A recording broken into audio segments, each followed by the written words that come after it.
Alright guys, welcome to me playing this game. It's called Fault Milestone 1. It's a visual novel. It'll be one of the first visual novels I ever played. So yeah, I don't really know what to expect. Haven't really played visual novels, so let's just get into it.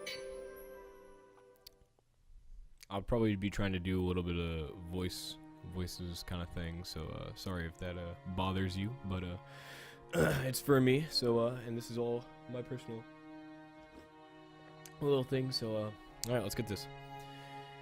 In a time of yore, humankind had discovered mana, a naturally occurring energy source that long pulsed through the crust of the world. Humankind utilized mana from the land to craft and create any and all.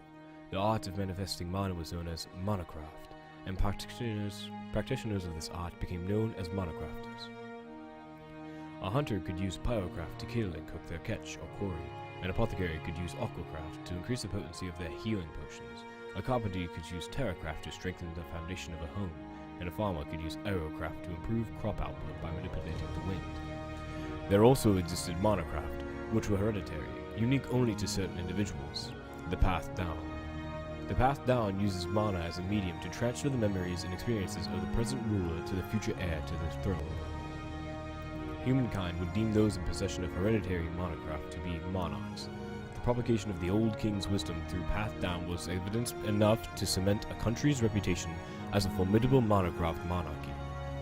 Centuries ago, hell-bent on expanding their sphere of influence, the monocraft monarchy started the period of exploration. Even the great seas were no match for their ambitions. The research of monocraft for large-scale warfare exploded, fueled by the need for conquest. The populace's survival drove one monarchy to expansion. Stagnant economy the reason for another. Ambition drew many others. For the few monocraft monarchies that successfully survived, a countless number of lives were sacrificed to maintain power. In the present day, the development of mana-facilitated communication revolutionized an already altered world. This form of communication was known as comcraft. People were no longer restricted by the pace of couriers to carry written messages. Long-distance communication became accessible to the masses. Education and knowledge became abundant. Secularism grew in popularity among the general public. This, I can't help but make the correlation to like the internet, or maybe like the telegraph, or like something like that. So that kind of expansive communication is the vibe I'm getting from this. Enlightenment was abundant to this new era ushered forth by Comcraft. Oh my god, German name. Rosenheim, the renowned pacifist kingdom of Sinar's Sane Iridzdia, further prevailed from Comcraft's convenience. For 9 generations, Rosenheim prospered from perpetual pacifism, but even the wisdom of the old kings could not prevent tragedy from befalling this kingdom of peace and order. Tragedy, which would ultimately end peace that was established over 60 years ago. Alright, I'm guessing this is where we're going to get into actually all of this visual stuff we were talking about. I've heard it's pretty good. I read the reviews on it on Steam during the winter sale, and I'm looking forward to it. Looking forward to it for sure. Sorry if you hear me sipping on coffee. It's kind of early in the morning. I just woke up and need a little bit of fuel. Willkommen to Rosenheim. Alright, black screen. Okay, we're gonna get something. Maybe. Something good. Ooh, okay. Rosenheim Castle, passageway to Sky Terrace. Sparks continued to dance through the air as a small silhouette ascended the spiral staircase. Whoa. Oh, we got a lolly. First, to the Sky Terrace. Wow. The first of the attackers to reach the Sky Terrace on the roof of the castle was a young girl, no more than 12 or 13. You can definitely tell she's 12 or 13. That's for sure. She's definitely legal. She quickly scans her surroundings and gets into a defensive pose. Holding her breath, she surveys the area for a while. Oh, I think I skipped a freaking dialogue. Shoot. Path Down successor of the country of Rosenheim. Selphine Rosenheim. Show yourself. You know there's nowhere for you to hide now. The girl's shout reverberated throughout the terrace. There was no one around, but she maintained her guard. These are the actions of someone who'd done it countless number of times. She moved towards the center of the Sky Terrace with a mechanical efficiency which portrayed her small and delicate appearance. Okay, so she's some kind of like battle mage. Is there really no one here? Maybe the intel was wrong. Sion, can you hear me? I'm guessing she's using some sort of telepathy, like a message or something. Sion, if you can hear me, respond. Is she in the middle of a fight? No one's here. The girl lets down her guard and takes a deep, long breath. Further in the terrace was a balcony that also functioned as a viewing deck of sorts. It was designed to overlook the town around the castle, and there was a large wooden dining table was situated in the middle of it. The table was furnished with an ornately woven tablecloth. Oh, that's some nice art. Some nice art there. The camera angle's a little odd, though. It was surrounded with heavy, solid wooden chairs, and atop it were numerous intricately made ornaments. The table and all its amenities were works of art. Every object, from the dining table to the decorations strategically placed to the sky terrace, screamed of wealth. Something crosses the girl's mind as she sets the chair at the head of the table upright and sits her small frame onto it. Hey, there she is. How you doing? For a moment, she's taken aback by it all. It was truly the height of luxury. The view she had from the head of the table, having grown up in meager circumstances, was impressive beyond her imagination. Oh, feet on the table. That's a no-no right there. That's a big no-no, dude. In a display of terrible manners, she rests both feet on the table and reclines against the chair, slowly closing her eyes. Ahaha! She couldn't help but laugh at the disparity between the situation and the place where she had grown up. Whose seat was this? Under what lucky star would you have to be born under to be granted the privilege to seat yourself on a chair like this? Well, not that it mattered. This chair was now no one's, just like how this crumbling castle was to be no one's as well. She's got like blood or dirt stains or something on her robes. I'm sure it'd feel wonderful. I could have a meal on this table like this. From the balcony created to look upon the town below, the girl gazed at the townscape set ablaze. The perfect view, just perfect. Ha! This is just stupid. After her rather mindless soliloquy, she gets up off her seat. Then, girl 2. Second girl. Good air. Let's go. Another girl appeared from the door where she had broken through just earlier. Miss Marichal. The girl addressed as Marichal waved her hand in a yo position, as if she was joking.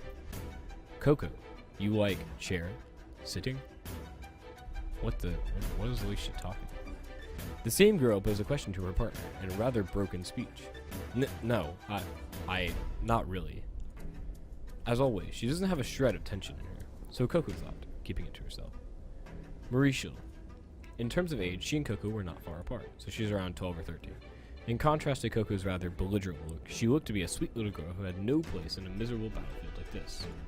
However, a great many had been deceived by her innocent looks. Their blood that now stained her dress certainly stood out. Yeah, I can see that blood right there. She's definitely a badass, that's for sure. I'm surprised you can just waltz around like this, when all this is going on. An imaginary question mark appears atop Marichel's hair. Boop. She didn't understand why Coco was so astonished. No reason to rush. Of course you'd rush. Just walking around with all this going on is weird. The castle was filled with the smell of blood and smoke. Screams and explosions continued to roar throughout. Despite the cacophony going on all around them, Marichal simply stood there oblivious to it all. Already, almost done. No point running. Well, that is true, but Coco was at a loss for words when faced with such simple retort. She not here? No, she's not. Can we even rely on Sion's information? I friggin' skipped another frame, damn. Even if wrong, we follow sister's borders. You mean orders. Orders. She sticks out her little hand. Unflinching. Rather than communicating with words, she stuck the same hand-waving pose from earlier. That was one of Marichel's way of expressing herself. Still, if they aren't here, where could they be? I'm pretty sure we've searched everywhere. Plan B. A manual search? Ugh, what a pain. The sheer size of this place makes my head spin. Funny face. Oh, leave me alone. Fine, plan B then. Let's stick to the plan and take one wing each. I'll be on the east wing. She nods. What's wrong? We look, yes. Won't dispel shadow soldiers. I'll be fine, there's only 150 of them. We've already taken care of most of the rear line soldiers, so I doubt we'll run into anyone troublesome. What is it? Overconfidence, your weakness. Her voice is soft, but her words carried weight. Everything going too well. Won't forget that. Coco unconsciously stands at attention. Nothing wrong in being careful. That's all. So she disappears down the west wing, I think. West wing, alright. Kawaii, that was scary. She suddenly flips into serious mode, though. Other people probably wouldn't understand the sudden change in Urashel's attitude. Putting thoughts and emotions into words is a weak point of hers. Logical, seeing that she only just recently began remembering her vocabulary. However, even though her vocabulary is lacking, she is in no way unintelligent or unable to grasp the situation at hand. Coco, being her partner, understood this very well. Hello, Coco, can you hear me? Sion, yeah, I hear you. How's it going there? You done fighting? The third floor downwards has all been committed. As long as people don't suddenly start raining down from the skies, no one else should be able to get into the castle. And get a load of this. Really, the last two guys I just killed. They were such pushovers. Kind of ruined the moment. Like I'd get any more thrill from dreaming in an afternoon nap. Coming from someone personally said she'd just keep, who personally said she'd just keep guard. Can't really complain if you didn't volunteer to head up to the front lines instead. So how are things going on your end? Ignoring me, eh? Alright, this place is totally empty. You've got some explaining to do here. You sure the princess is in the Sky Terrace? Absolutely. If she isn't around the balcony, then she's got to be somewhere on the top floor. Look harder, why don't you? Looking around is the huge pain. So tiring. You sure are lazy for someone so young. Yeah, she's like 12 or 13, dude. Like, jeez. But she's going through that rebellious phase, so I can see why. I don't want to hear that from someone who volunteered to shore up on our defenses. Oh, quit complaining and just get to looking. We're already on the home stretch. Get off my back. Really, though, this whole thing sure was a breeze, eh? Rusenhide's the center of the alliance and all. Is it supposed to fall this quickly, this easily? Well, Miss Melona's plan is out this much, and she's even taken part in it, too. Well, let's be honest here. It's probably mostly because of the latter than anything else. What, you mean we all could have gotten this far without the help of the Shadow Warriors? Considering Miss Melona, I bet she could probably take down an entire country or two. Apparently she's pretty strong. If I had to describe her with a single word, it'd be cheater. You've got a point. Anyways, I'll get back to committing the entire castle's interior. Good luck with the search. Yeah, see you. Between Miss Marichelle and Sion, why isn't there anyone who's feeling any more tense than I am? And now I've totally lost my drive too. Damn it. Shouldn't be using those words. You're like 12, dude. Just as she finished her call. Ooh. Oh. Nani? Nani tenda? Norikore. Ooh. Huh? Her staff was made from a metal alloy. It was made to prioritize lightness, but metal is still metal. A swing from any old sword would certainly nick it, but there was no way it could slice through it so cleanly. What was that? There's something stuck to the wall. A transparent knife? Whoa!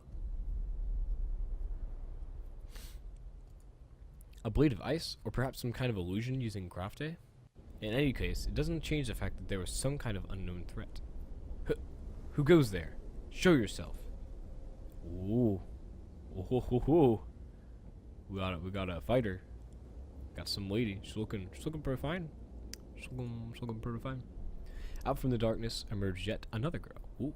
One of their retainers, perhaps. She was wearing a formal-looking outfit, with her entire body wrapped in a purple cloak.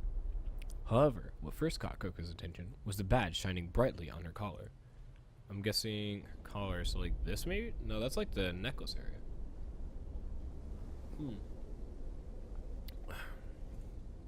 That badge served as proof of the individual's rank as a crafter. I'm guessing, yeah, it's probably this. Duel. The title of Duel Crafter is only granted to those who have mastered 2 of the 4 types of mana: Pyro, Aqua, Terra, and Aero.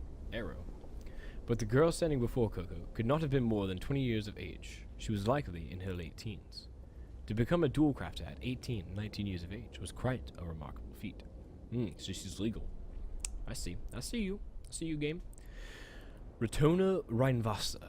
She is the last descendant of the Reinvasta family, which has served as the royal family's guardians for generation upon generation. It's looking pretty intense there. She got a little nice stare. But Coco had no way of knowing that. Where'd you come from? Ugh. What is your objective? Why are you going after Princess Sylphine? Ooh. Let's just get one thing straight here. This attack of yours is completely under control. Whether you all live or die, that's up to us to decide. Do you understand? The only thing you can do is stare back at us and answer every question we've got. Oh well, if you want to die, that's another story. Very well. Ah, right. Seeing as how you're dressed, that means you're one of the servants here, right? I mean, that looks a little fancy for being a servant, not gonna lie. You happen to know where Sylphine is? And what if I do? Serious? Alright, I'll cut you a deal. You tell me where she is, and I won't kill you. Man, she's a freaking savage 12-year-old, dude. Jeez. Okay, man, just calm down. Damn. I see. And if I say no? Oh, well, if you don't tell me, then I'll kill you. I suppose that makes things nice and simple, doesn't it? So that's what you're getting at. You've been trying to make a fool of me this entire time, haven't you? Right now, with the way things are going, you're just so scared that you've completely snapped. You're getting on my nerves. Talk smack to me one more time and I'll seriously going to kill you. Princess. Huh? It's Princess Sylphine, you disrespectful brat. Ooh. Retona had been trying to play cool and collected, but there was a slight rage in her eyes. I don't know what you wish to accomplish by attacking the royal family, but to address the princess of a country that way shows a complete and utter lack of respect. Such brazen behavior shows that you lack in morals as well.